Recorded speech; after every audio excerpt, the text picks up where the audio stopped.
Ben bonjour, merci d'être là pour ce premier podcast avec l'œil ouvert.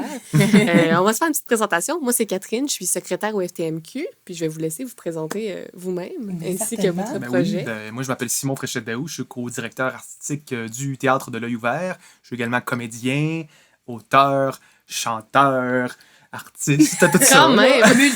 multiples chapeaux. Et moi, je m'appelle Jade Bruno. Je suis directrice artistique du Théâtre de l'Œil ouvert. Je suis comédienne, chanteuse et metteuse en scène, créatrice et toute autre tâche connexe. Et puis, on est aussi dans la vie des amoureux, Oui, ce qui nous c'est permet vrai. d'être dans la même bulle, Pour ça du qu'on même est côté du derrière plexi. le plexi, ouais. Et puis ça, ben c'est ça que ça fait des fois, les arts vivants, hein? Ça provoque l'amour. Des belles choses. C'est ça, Des belles c'est ça. choses. Fait que j'aimerais ça que, pour commencer, on discute un petit peu de l'œil ouvert. Qu'est-ce que c'est pour ceux qui vous connaissent peut-être un peu moins, qui sont moins familiers avec vos projets, tout ça. Fait que, mettons en quelques mots, qu'est-ce que c'est l'œil ouvert, puis d'où ça vient? Ben, le Théâtre de l'Œil ouvert, c'est une compagnie de création, de théâtre de création, pour tout le public. Tout public, ouais. Et ben, en fait, on recherche à provoquer les rencontres des différentes disciplines artistiques, c'est-à-dire la musique, la chanson, la poésie, le mouvement, la danse un peu. Donc, c'est vraiment, on essaie de démocratiser ouais. les arts vivants avec nos créations. C'est toujours des créations originales. Mais des fois, on s'inspire un peu de d'autres affaires, d'autres éléments, de l'œuvre de d'autres personnes. Donc, il y a une certaine part de médiation culturelle dans nos œuvres artistiques, je pense. Puis c'est ça couvre large le public, autant de l'enfance jusqu'à l'âge adulte. Mais inévitablement, en provoquant la fusion des disciplines, en mélangeant le théâtre et la musique et le chant, on fait très souvent du théâtre musical, donc Ouais. par la force des C'est choses. ça. Donc, c'est pas une compagnie qui fait uniquement du théâtre musical, mais qui a fait beaucoup de théâtre musical et qui, dans le temps, en fera probablement de plus en plus. Puis ce que tu voulais dire par rapport à... des fois, on parle d'œuvres déjà existantes, c'est-à-dire qu'on fait de la création originale. Donc, on écrit des textes et on invente des nouvelles histoires from scratch. Mais parfois, c'est arrivé qu'on a décidé de créer un spectacle autour, par exemple, de l'œuvre de Clémence Desrochers. Donc, on a creusé l'œuvre de Clémence, on a ressorti des bijoux de poèmes, d'extraits de textes, d'extraits de monologues, de ses chansons, puis on a créé une nouvelle histoire à partir de ça.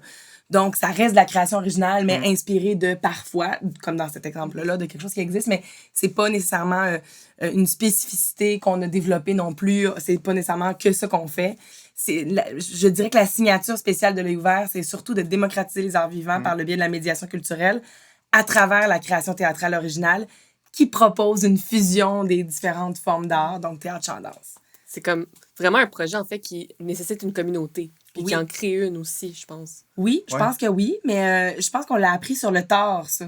Parce que, à ta question, d'où est né le théâtre de l'œil ouvert, l'origine de l'œil ouvert, en fait, ça a commencé, je dirais, avec moi. Autrefois, il y a très longtemps, ça fait déjà presque 12 ans que l'œil ouvert existe. Avec un ami à moi, on avait envie de faire un show en théâtre d'été dans ma région de la Naudière. Puis on avait eu une occasion, je venais de sortir de l'école de théâtre, puis on avait une occasion de présenter quelque chose. Puis on s'est dit, ah, OK. Puis là, pour le faire, on voulait bien le faire. Fait que c'est comme un peu arrivé par erreur. On a fondé une compagnie pour un projet en se disant, ça va être pour cet été-là. Mais finalement, de fil en aiguille, on a pris goût quand même à être... je dirais, nos propres maîtres ou nos propres chefs d'orchestre, puis de décider quel spectacle on avait envie de faire, puis qu'est-ce qu'on avait envie de dire. Puis finalement, se rendre compte qu'on avait quelque chose à dire, puis réaliser au fil des projets qu'il y avait une démarche artistique toute naturelle, instinctive, qui s'était comme installée. Et puis, au fil du temps, Simon est arrivé dans le décor un petit peu plus tard.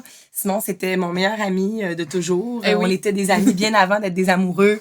Puis, on a collaboré ensemble sur plusieurs projets de l'œil ouvert jusqu'à temps qu'il décide de dire, moi, j'ai le envie goût d'embarquer d'être dans all-in dans Pour le de jargon. vrai, là. Pour vrai. Ouais. Ben, c'est ça, parce que moi, j'ai pas la fibre producteur nécessairement, mais créateur, je pense que je l'ai. Puis avec Jade, qui porte plusieurs chapeaux, qui a beaucoup de cordes dans son arc.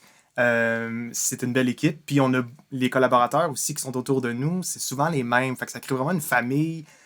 C'est des amis, mais on est très fidèles aussi avec nos collaborateurs. Ce qui fait que la signature se définit à travers eux. Puis quand tu parles de communauté, tu sais, je pense que, évidemment, tout le monde le sait, particulièrement au Québec, le milieu des arts vivants, c'est beaucoup de monde, puis en même temps, c'est pas beaucoup de monde. Il y a quelque chose il y a beaucoup de talent au Québec, il y a peu d'élus, mais il y a certainement des familles qui se créent, puis c'est un peu comme naturel dans le temps, par la force des choses.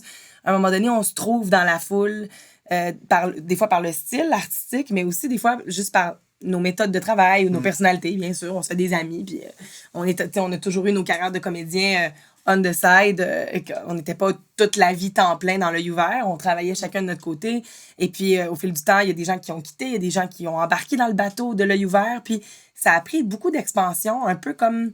C'est ce qu'on voulait. On a travaillé fort pour que ça arrive, mais c'est toujours arrivé un peu par surprise. À chaque fois qu'on montait un autre step dans le niveau de production ou dans la grosseur des projets, c'était un peu par surprise. Puis à chaque fois, ça nous a mené à préciser notre démarche artistique puis à trouver encore mieux comment nommer ce qu'on faisait.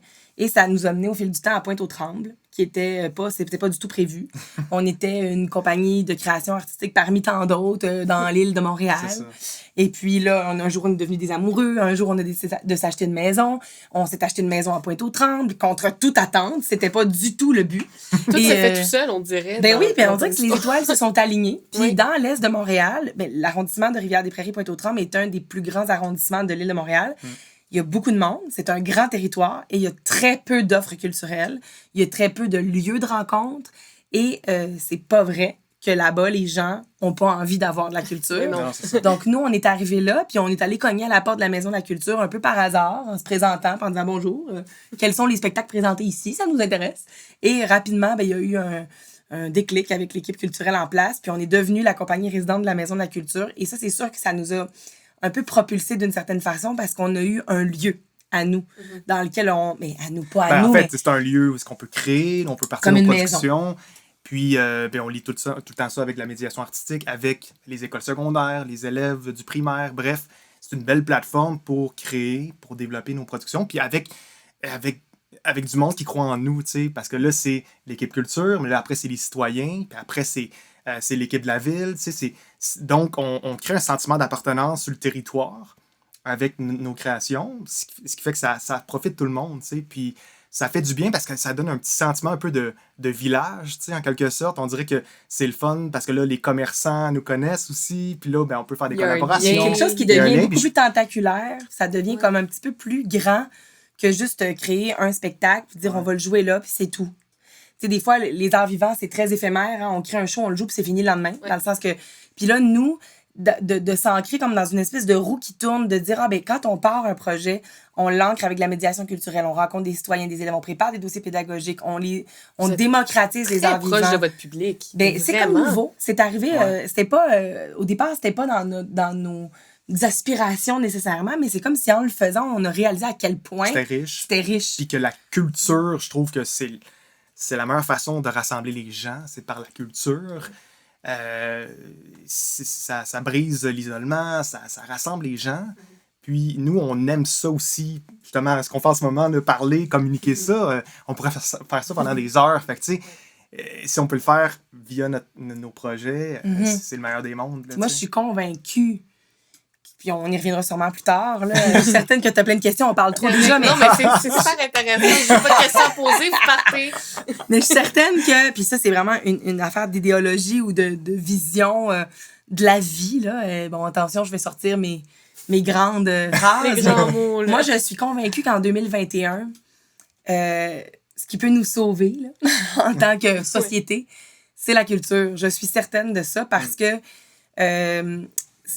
ce soit par l'éducation, par la santé, par l'économie, par la politique, il y a toutes sortes d'écoles de pensée, il y a toutes sortes de mondes, il y a toutes sortes de façons de se comprendre ou de pas se comprendre. Puis là, si tu n'utilises pas le bon mot, puis là, ton idée, puis là, comment... Tandis que par la culture puis par les arts, il y a tellement de langages qui se passent en même temps, que ça soit les mots, que ça soit la musique, que ce soit la lumière, que ça soit les corps, l'espace, le mouvement, la poésie, les métaphores. Je pense que on peut faire comprendre plus de choses, puis on peut éduquer bien plus vite et de façon plus durable dans le temps quand on passe par la culture. Et c'est ça qu'on a réalisé en arrivant à Pointe-aux-Trembles. On a fait « Oh, attends, les arts vivants, ça peut vraiment être un vecteur de changement social vraiment propulsant, puissant et rapide. » Puis ça, c'est comme quand on a eu cette illumination-là ou cette révélation-là, pour moi, ça a été très, très porteur parce que le théâtre de l'œil ouvert, ça vient de l'idée de dire garder l'œil ouvert, être prêt à toute éventualité, Reste à l'affût. être à l'affût, Être dans l'actualité. en date d'aujourd'hui. Écoutez, regardez. Avec le temps, ben c'est exactement ça qu'on a fait. On a été parés à toute éventualité. Il arrivait quelque chose, on saisissait l'occasion. Ah, ça nous a amené là, on a saisi l'occasion. Puis c'est en saisissant ce qui se présentait, on a fait plein d'erreurs. Il y a plein de choses qu'on aurait peut-être dû faire autrement, mais qu'avec le temps, moi, je trouve que c'est parfait parce que ça nous a menés aujourd'hui. Et là, aujourd'hui, ce qu'on fait, c'est du théâtre de création qui est en tournée partout à travers le Québec, qui s'installe dans des salles, qui jouent, qui sont vus, mais qui sont ancrés. Et déjà, c'est énorme. C'est mais énorme. en plus, c'est ancré dans une communauté et il y a des gens à qui on donne un accès à la création. C'est-à-dire, pas juste venez voir le spectacle, asseyez-vous dans la salle, on en parle après. Non, on les invite à la lecture, au laboratoire. On ouvre la porte, la répétition. Ils viennent voir des répètes. Ensuite, ils viennent voir le show. Et là, malgré nous, on éduque un peu les gens et ils nous éduquent aussi. Parce que, de par leur présence, on peut... Qu'est-ce que vous avez aimé? Qu'est-ce que vous n'avez pas aimé? Qu'est-ce que vous n'avez pas compris? Pourquoi ça vous a dérangé? C'est-tu correct que ça vous dérange? C'est pas correct que ça vous dérange? Et là, il y a un vrai dialogue, puis il y a une rencontre. Et ça, pour moi, c'est la raison d'être des arts vivants. Il faut qu'il y ait une rencontre entre des citoyens, des spectateurs et des artistes. Sinon, chacun se parle du seul de leur bord, ça sert à rien. Puis, on est tellement habitué que ce soit isolé, d'habitude, le processus de répétition, de création. On garde ça secret, on dit rien. Ça va dans les deux sens. Il y a quelque chose dans la médiation culturelle que c'est nous qui offrons à la communauté, mais c'est eux aussi, si on les cible bien puis si on va chercher les bonnes personnes, c'est eux qui nous feedent dans la création. Ouais. Ça devient carrément un outil là, dans votre travail. Vraiment, vraiment. C'est ça... presque des conseillers là, que vous avez. Ben oui. Oui, puis ça crée un sens aussi à notre travail aussi. T'sais. Ça devient tellement comme palpable, l'impact qu'on peut avoir en tant qu'artiste, en tant que créateur. Puis là, je donne cet exemple-là, mais dans la dernière année de pandémie, avec notre projet L'art à ta portée, nous, ça a comme revalidé puissance 1000 cette idée-là parce que on a rencontré des gens qui... C'est comme si dans une époque ou dans une période, en tout cas, dans laquelle les arts vivants étaient mis à l'épreuve puis que les artistes, on savait plus trop c'était quoi notre place puis on était donc même pas essentiel dans toute cette histoire de pandémie. On comprenait, mais c'était difficile à porter dans notre cœur d'artiste. Puis là, arrive un projet comme L'art à ta portée puis on pouvait mesurer de façon super concrète que j'agis comme acteur, comme actrice, comme chanteur, comme créateur et je vois l'impact direct sur la personne qui me dit que c'était le plus beau jour de sa vie, que c'est comme un mariage, une naissance, une funéraille, que c'est comme un moment cristallisé dans l'histoire de sa vie. Et ça, tu fais, c'est important, il y a quelque chose qui est guérisseur là-dedans, puis qui c'est vraiment porteur. Absolument. Puis justement, pour ceux qui connaissent un peu moins le projet, L'art à ta portée, ça vient de où? Puis c'est quoi exactement? C'est quoi ce beau projet-là que nous, on a vu passer, en fait? Là? Ben là, c'est un projet qui est né à cause de la pandémie, évidemment. Tous les lieux de diffusion doivent annuler leurs spectacles, doivent annuler la façon de faire des arts vivants en version un peu traditionnelle, donc dans des grandes salles. Donc la maison, donc justement, l'équipe culture de l'arrondissement nous approche et nous dit, Julie Jacob, l'agente culturelle pour la nommer, a dit, ça fait longtemps que je rêve de faire un genre de spectacle à domicile. Mais j'ai jamais eu comme l'occasion de faire ce genre d'affaires-là. Auriez-vous une idée, tu sais, où est-ce qu'on pourrait combiner vos forces pour ça, pour peut-être justement rendre hommage à certains citoyens, puis on va en profiter. La pandémie, ça a mis à l'épreuve bien du monde, encore aujourd'hui. Elle dit, pensez à ça, si vous avez une idée, rappelez-moi. C'était quand même une belle perche tendue. Une très belle perche. C'était très audacieux de la part d'un diffuseur de dire, j'ai l'habitude de faire des shows à grand déploiement, puis de savoir que je vais rejoindre au moins 300 personnes ou 1000 personnes. Là, elle propose, elle dit, c'est la pandémie, c'est le timing, ça fait longtemps que je vais faire quelque chose à domicile, ça vous tente-tu? Quand même qu'il y aurait une personne. Avez-vous une idée? Là, nous autres, on part avec ça, puis on décante ça. Puis évidemment, là, il y avait toutes sortes de trucs aux nouvelles. Un couple qui était resté pris sur le bateau de croisière, je sais pas où, là. Au Japon. Au Japon. En Japon, en Chine. Ouais, au Japon, ouais. Puis quelqu'un, là, les gens qui étaient appelés à faire du bénévolat, puis aller travailler dans les CHSLD. Puis là, on voyait beaucoup de gens qui étaient appelés à se transformer en super-héros, ou en tout cas, du moins, en survivants. Puis là, est venue cette idée-là de dire, si on rendait hommage à des citoyens, OK, et comment on peut rendre hommage à des citoyens et comment on peut le faire de façon artistique, être dans la création, mais en même temps correspondre à leur goût. Donc, on a fait un appel de candidature aux citoyens. À des complices, parce qu'il fallait que ça soit une surprise. Donc, le complice déposait la candidature d'un autre citoyen, d'une autre citoyenne. Et justement, là, nous bombardait de c'est quoi la vie de cette personne, c'est quoi ses goûts artistiques, blablabla, qu'est-ce qui la démarque en ce moment. Puis, Ben là, on a reçu plein de candidatures. Après, on a choisi ça. Puis, justement, nous... Avec un comité de sélection. Avec un comité de sélection, oui. C'est important, parce que c'était très égalitaire. Oui, absolument. C'est dur.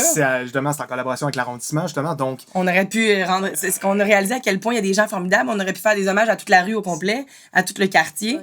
Et puis là, pour résumer rapidement, parce que je vois le temps qui file, mais l'art à ta portée, ça a été finalement 8 citoyens de l'arrondissement de Rivière-des-Prairies-Pointe-aux-Trembles à qui on est allé en surprise, à domicile, offrir une espèce de numéro de 15 minutes sur mesure, donc poésie, théâtre, chanson, inspiré de leur vie ou de l'épreuve qu'ils ont surmontée durant la période de pandémie. Donc, parfois, il y avait des chansons de leur répertoire préféré, leur chanson préférée ou un moment, une anecdote spéciale que personne ne sait, mais qu'on nous a raconté, que nous, on a mis en poésie.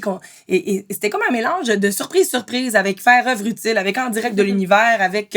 en même temps, c'est du théâtre, on ne peut plus simple. On arrive dans la cour, on s'installe avec 2 micros, puis c'est ça qui est ça. Il n'y a pas de décor, il n'y a pas de costume, il n'y a pas de spot. On est au coucher de soleil, puis et voilà. Mais ça a créé des moments magiques, des réactions en or. Puis c'est des gens, c'est du vrai monde, là. Non, c'est magnifique. Puis ça enlève aussi une notion de vedettariat, je veux dire, de prendre vraiment monsieur, madame, tout le monde pour faire, comme participer carrément, parce que c'est pas juste que vous vous présentiez devant chez eux, puis vous faisiez un spectacle, puis on se lave les mains, c'est fini. C'est collaboratif, encore une fois. Oui. On sent qu'on a comme marqué ces personnes-là aussi. On les a marquées, mais ils nous ont marqué aussi beaucoup parce que dans cette période-là, parce qu'on ne pouvait plus exercer notre métier, ben, ça faisait vraiment du bien de... OK, puis... c'est complètement comme un show de théâtre, on le fait juste une fois, on s'en reprend pas, on le filmait, mais fait que ça pouvait être un peu maladroit des fois, avec beaucoup d'émotions, mais c'est ça qui rendait ça comme unique, magique, comme un show de théâtre, c'est différent à chaque fois, puis là, c'est ça qu'on voulait recréer aussi. C'était évidemment complètement vulnérable. Vous avez l'air d'avoir un gros souci d'authenticité. Ça vous suit dans ce que vous faites, c'est très authentique. Je pense qu'on n'y a jamais pensé. Je dirais pas que c'est un souci. C'est très naturel. C'est vrai. Je pense que c'est naturel. C'est comme c'est le même. C'est juste qu'on dirait que c'est comme une évidence pour vous dans votre façon de fonctionner. Mais je pense que c'est le défi. T'as raison. C'est un défi de... je pense, pour des artistes, d'être le plus authentique possible, je pense. On vire dans des bulles. C'est sans le savoir, tu sais. Puis c'est dans notre direction artistique aussi, notre définition, comment se définir. Mais je pense qu'il faut que tu te respectes le plus possible, tu sais. Tu peux avoir envie de faire comme du théâtre de marionnettes, puis en même temps de la danse. Puis si t'es capable d'assumer ça, puis de défendre ça, c'est correct, tu sais. Mais je pense que c'est ça qui est difficile. Nous, on aime ça faire plein d'affaires, tu sais. Puis on aime ça chanter, on aime ça le théâtre, on aime ça le jeu, on aime ça le mouvement aussi. C'est difficile des fois à défendre ça parce qu'on a l'impression qu'on s'éparpille partout. Mais non.